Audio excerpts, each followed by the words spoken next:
Hello tout le monde, j'espère que vous allez bien. Donc on se retrouve aujourd'hui pour une nouvelle vidéo.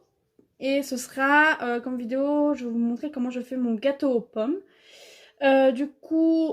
Voilà, comme vous avez pu le voir dans mon vlog de dimanche.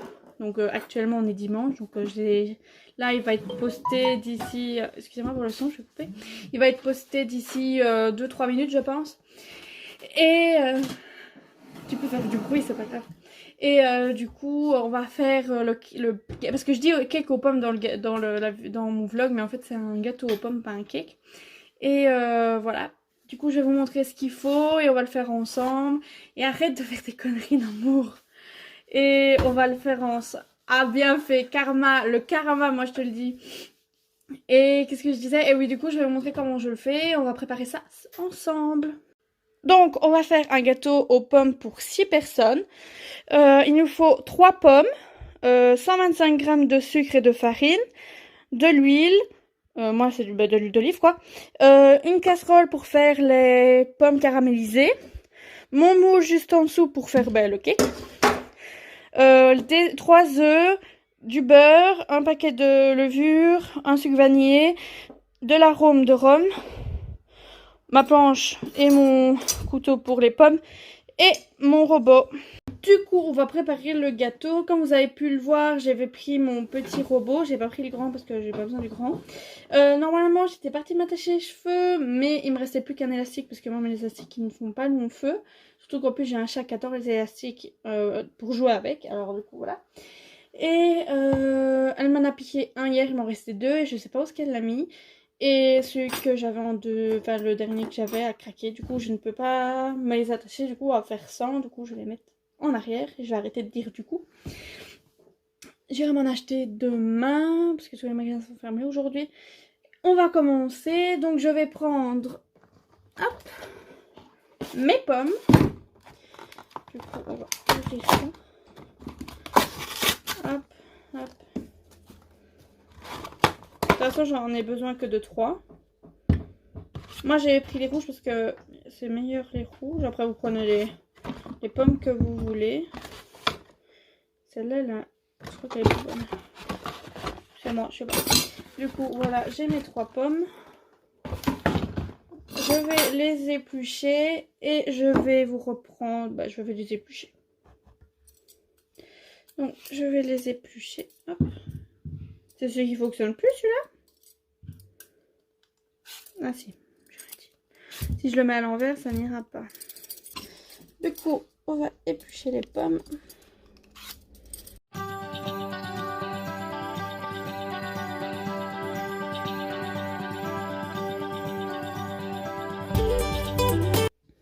Et voilà, oh voilà une, il faut juste que je fasse ça.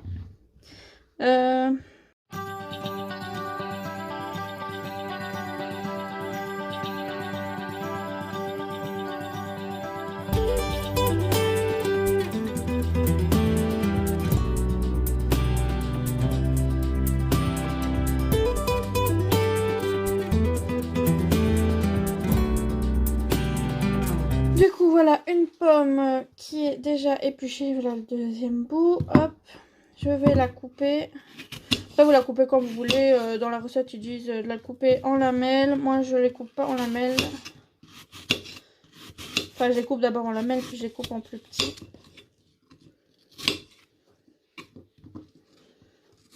Un petit morceau.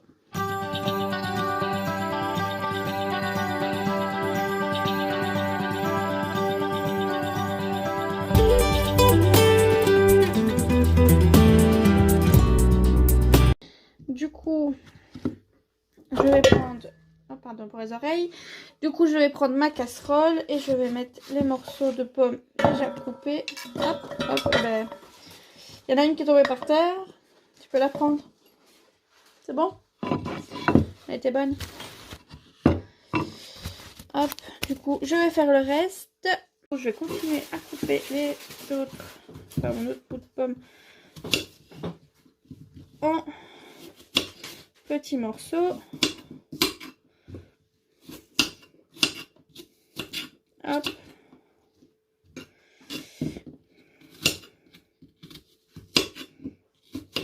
Vous pouvez les couper en lamelles, puis les couper en petits morceaux. Ça dépend.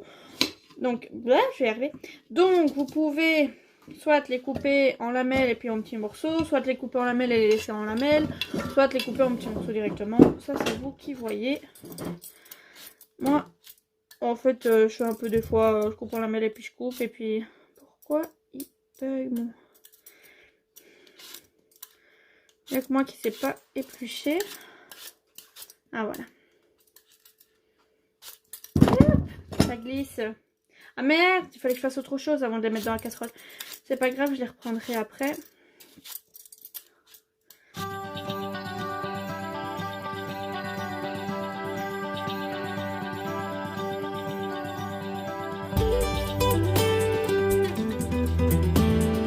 Voilà, la deuxième est coupée, enfin épluchée.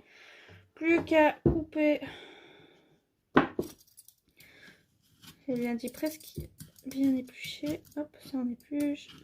Ça aussi. Et ça aussi, voilà. Du coup, j'enlève le trognon.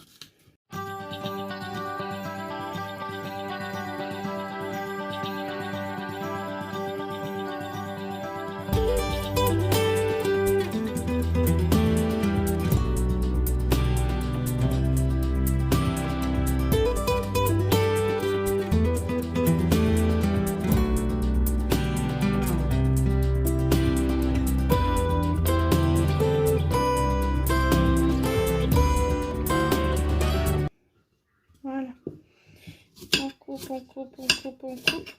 C'est embêtant d'avoir des cheveux longs. Surtout quand ils ne sont pas attachés. Hop.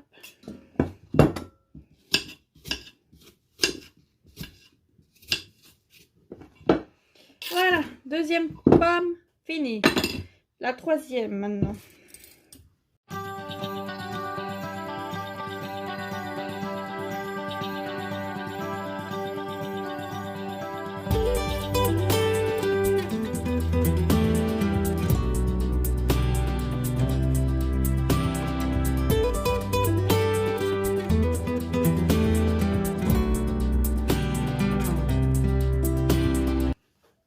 Alors, le four, si vous voulez, vous pouvez déjà le préchauffer. Moi, j'attends toujours de couper mes pommes avant de le préchauffer, puisque des fois, je prends 10 ans, surtout que pendant un moment, on n'avait plus d'éplucheur, parce qu'on avait perdu notre éplucheur, on ne savait pas ce qu'il était. Alors, du coup, on l'avait perdu. Alors, j'ai épluché avec un couteau, mais moi, je ne sais pas éplucher avec un couteau. Du coup, ça me prenait toujours 10 plombes. Alors, j'attendais toujours d'avoir fini mes pommes avant de préchauffer le four. Après, on peut, je sais pas pourquoi j'attendais, mais c'est comme ça. Hop. Ah oui, donc vous pouvez préchauffer le four si vous voulez à... combien c'est déjà 130, 140. Entre 130 et 140 degrés. Enfin, 130 ou 140, c'est comme vous voulez. Moi, je vais mettre entre les deux. Donc, à 135.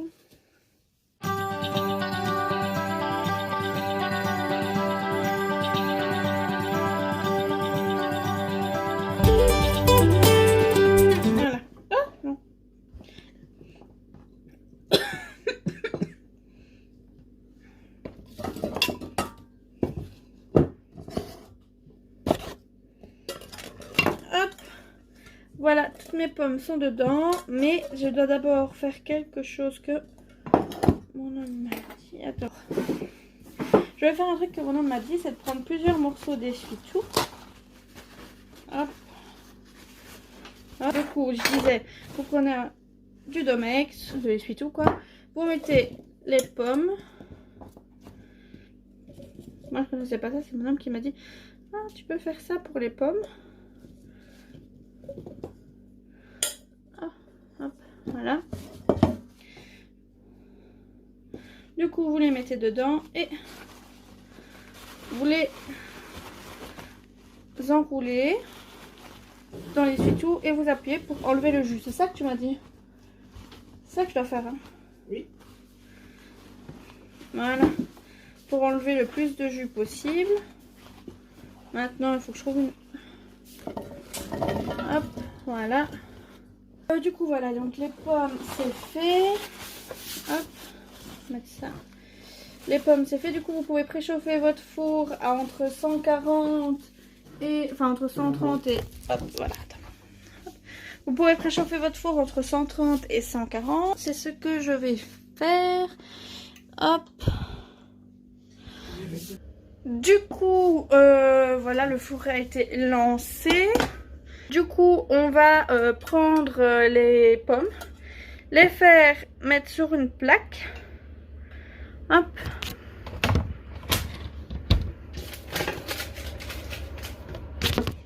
Hop. Vous mettez dedans.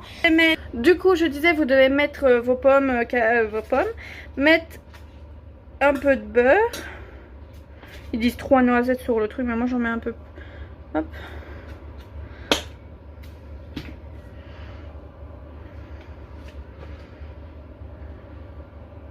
Si j'y arrive et qu'il veut bien descendre. Hop. Hop, hop. Voilà. Vous voyez, j'ai mis quelques beurres. Et avec, du coup j'ai mis quelques loquettes de beurre. Et avec, vous devez mettre votre sucre vanillé. Hop. Complet. On met tout le sucre. Voilà. Vous le mettez à feu pas trop fort. Donc moi, ma plaque elle va jusque 9. C'est une plaque comment? Une vitro? Une vitro céramique, oui voilà. Je peux aller jusque 9 et moi je le mets sur 6 là. Je vais prendre une spatule et je vais mélanger pour que le beurre aille dans... soit mélangé avec quand même.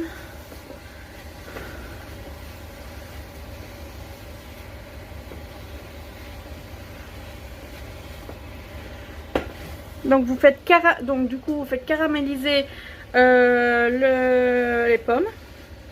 Pendant que ça caramélise, hop, vous pouvez faire la pâte. On va avoir besoin des œufs. Alors je vais juste relire ce qu'il faut faire. Mélanger les œufs, le sucre, l'huile, le rhum et en dernier la farine. Du coup il faut que je prenne ma balance.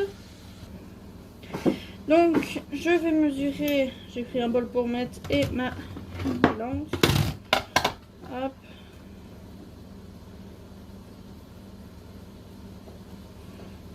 Il y a un problème avec ma balance de temps en temps, je sais pas pourquoi.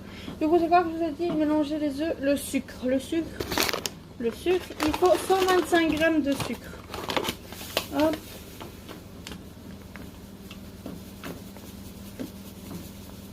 Ah, j'en ai mis trop, je vous regarde. Et j'en mets beaucoup de trop.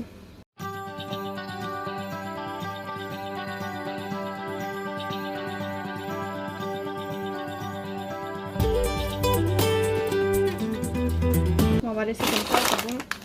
Hop. J'ai plus besoin de ma balance. N'oubliez pas d'aller regarder quand même à vos pommes. Du coup, je vais reprendre mon papier, mélanger. Alors, on va prendre le truc. Les œufs, le sucre. Donc, le sucre, je mets. Le sucre, c'est fait. Hop. Les œufs, c'est des œufs entiers. Du coup, je vais prendre du Domex pour mettre les coquilles. Voilà.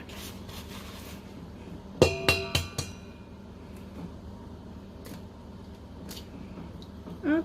J'ai pas mis de coquille avec. No. Alors j'ai pas mis de coquille avec, ça c'est cool. Voyez-vous, la dernière fois que j'ai fait, comme j'ai fait le tiramisu, je crois que je suis devenue une pro des œufs. Oh, là la coquille elle va tomber avec. Voilà. C'est des gros œufs en plus. Hein. Hop. Les coquilles, c'est bon. Et il faut manger l'huile. Donc l'huile, du coup pour l'huile, c'est un peu un dosage. J'en mets un tout petit peu mais vraiment légèrement.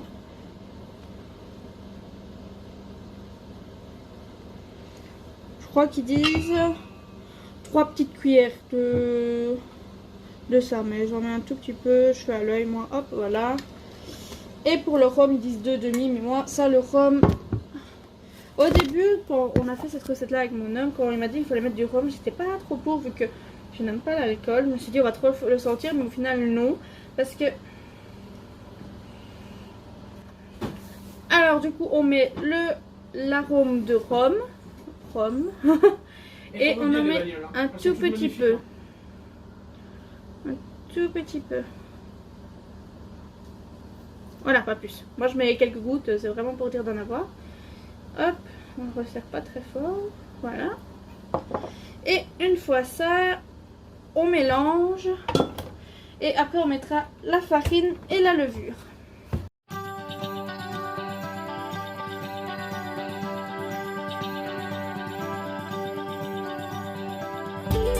Alors voilà, c'est mélangé. Maintenant vous pouvez rajouter 125 g de farine, pardon. Hop. Hop. Alors attendez, j'attends que tout. Hop, voilà, j'avais déjà mesuré la farine.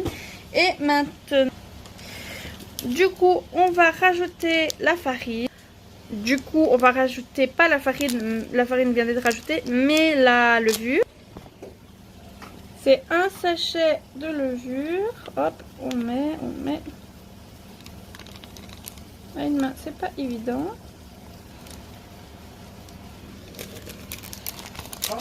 Voilà. Et on remélange.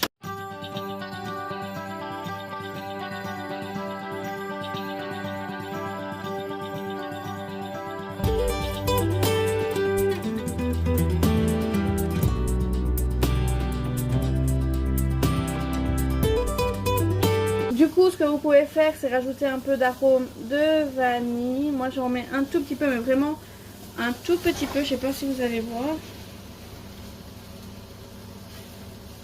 Hop, voilà, c'est vraiment un tout petit peu pour dire quelques gouttes pour rajouter un peu de goût de vanille. Mais vous n'êtes pas obligé, hein, dans la recette, c'est pas noté. Mais moi, j'en mets quand même un petit peu. Du coup, on va remélanger tout ça.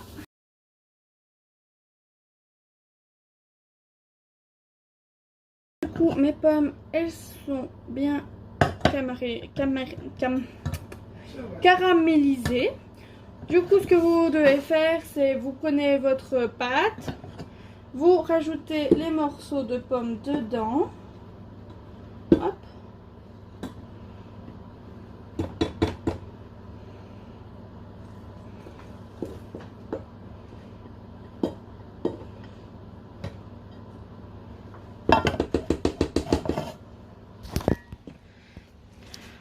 Voilà.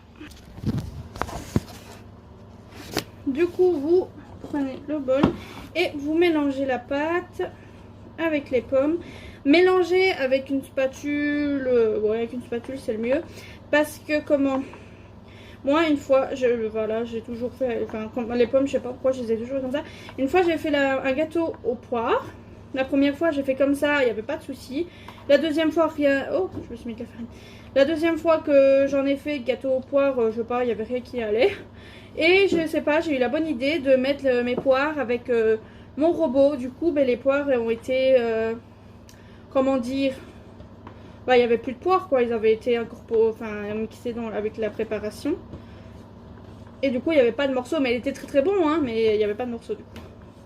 Du coup, si vous voulez des morceaux, vous mélangez comme ça. Si vous voulez vraiment que ce soit écrasé, vous pouvez le mélanger au robot. Hop, moi, c'est mélangé.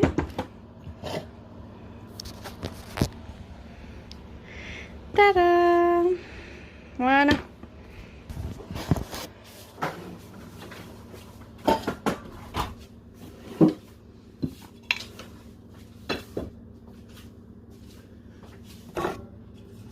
Maintenant, on va prendre notre moule. Tu l'avais bien resserré le moule. Beurre-le correctement, farine-le. Alors, il faut le beurrer et le fariner si vous voulez pas que votre gâteau il colle. Du coup, vous mettez un peu de beurre à l'intérieur. Hop. Voilà, un peu de beurre. Moi, je prends du Domex que je roule en plusieurs. Et je prends et je beurre comme ça partout sur le moule. Mais vraiment, vraiment partout. Sur les côtés, à l'intérieur. Si vous l'avez reconnu, c'est le moule que j'avais fait le tiramisu. Hop, on en met sur les bords. Le gâteau il gonfle. Voilà. Il y a du beurre partout. Hop. Vous prenez un peu de farine. Vous en mettez vraiment pas. Vous en mettez un petit peu pour qu'il y en ait partout dans le moule. Hop. Voilà.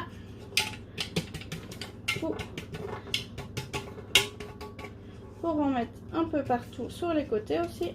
Voilà le moule beurré et fariné. Du coup maintenant ce que vous pouvez faire c'est verser votre préparation dedans. Ou on verse la préparation dans le moule.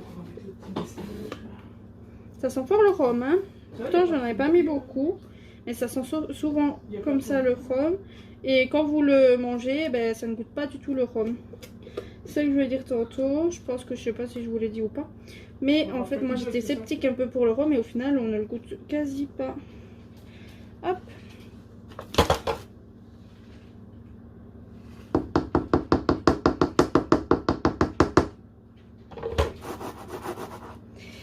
Voilà.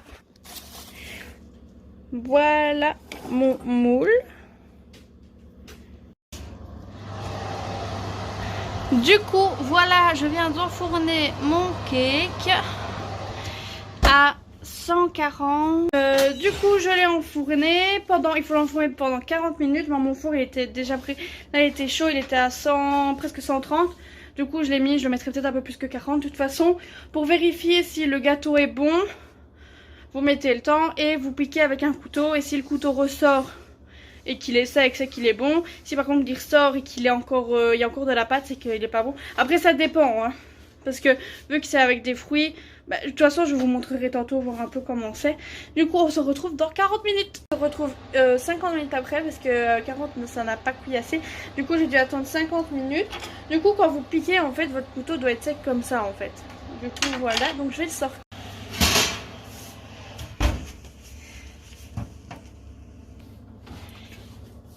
Et voilà le beau cake. Maintenant on va le démouler et on va voir comment ça donne.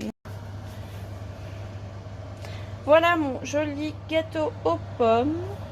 Là on le laisse refroidir, c'est mon homme qui l'a retourné, qui l'a mis sur une grille. Et là parce que le dessous était un peu collé, mais ça va, ça n'a pas, il n'y a pas eu de résidus, ça a juste collé un petit peu. Mais du coup voilà, on va attendre qu'il soit refroidi et on en mangera. Donc voilà le gâteau, je l'ai coupé, hop, j'ai mis un bout à monsieur et du coup voilà, on va le goûter et je vais vous dire s'il est bon ou pas. Du coup on a mangé le gâteau et il est super bon franchement. Voilà, après je l'ai fait tout le temps comme ça et généralement je les ai jamais raté hein. On n'a jamais raté. Non, c'était pas au goût, c'était au visuel qu'on avait raté. Il avait été tout c'était au visuel, c'était pas au goût. Du coup j'espère que la vidéo vous aura plu. N'hésitez pas à me dire ce que vous en pensez dans les commentaires, à m'envoyer vos recettes sur Instagram aussi si vous les faites. Une photo avec vos recettes sur Instagram. Mon Instagram est juste dans la barre d'infos. Ben là je mettrai toutes les informations que je ne mets pas sur YouTube. Du coup n'hésitez pas à vous abonner si ça vous a plu, à mettre un petit pouce, à me dire ce que vous en pensez dans les commentaires. Et moi je vous dis à la prochaine pour une prochaine vidéo. Bisous!